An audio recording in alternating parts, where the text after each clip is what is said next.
All right, a lot of people don't even pay attention to Genesis, but if we look at Genesis, we can actually figure a lot of things out that a lot of people want to know. So, Genesis 11, 12, 13, 14, these are Abraham and Lot actually founded a lot of cities. They started everything, and then Melchizedek. Melech is a king. That's what Melech means. Melech is king or emissary, and it's the Hebrew word for angel. Some people are called Abimelech, which means my father is a king.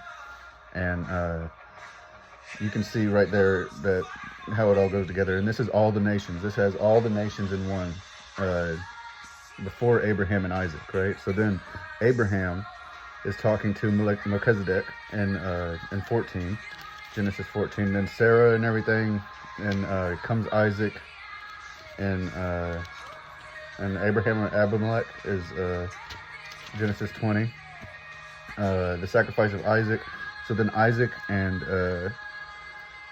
Ishmael, that's the Jews and the Muslims, according to Muhammad, right? And according to the Jews say that they are Isaac. Muhammad says the Arabs are Ishmael.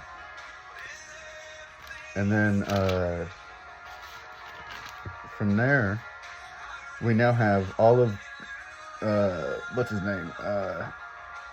Nimrod, son of Cush, all the Cush people, they're now out in the world, but they are no longer part of the central story. And Abraham, Esau comes from Jacob, so this comes from Isaac and Jacob. A lot of people like to say white people are Esau, but I would say there's a lot of other nations, especially if you're trying to say the Jewish people are melanated, then you wouldn't want to say one of their close relatives is the source of all white people. Then there is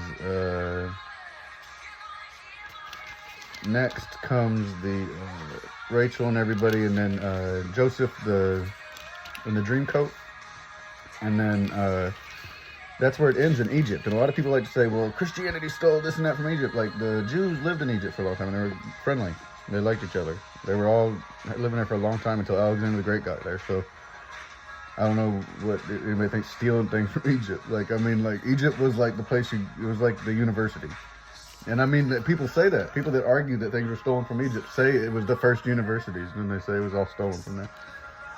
But so that's basically Joseph takes over as the vizier. He's the vizier, and he is interpreting Pharaoh's dreams, and then he's like the governor of the kingdoms and stuff.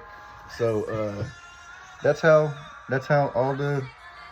all of it comes together at the beginning, and then it comes together to be the tribes, and then eventually they're talking about giants as the children of the angels and all of that happening. But it's the same thing as in the Greek, it's the gods, and the Egyptian, it's the gods.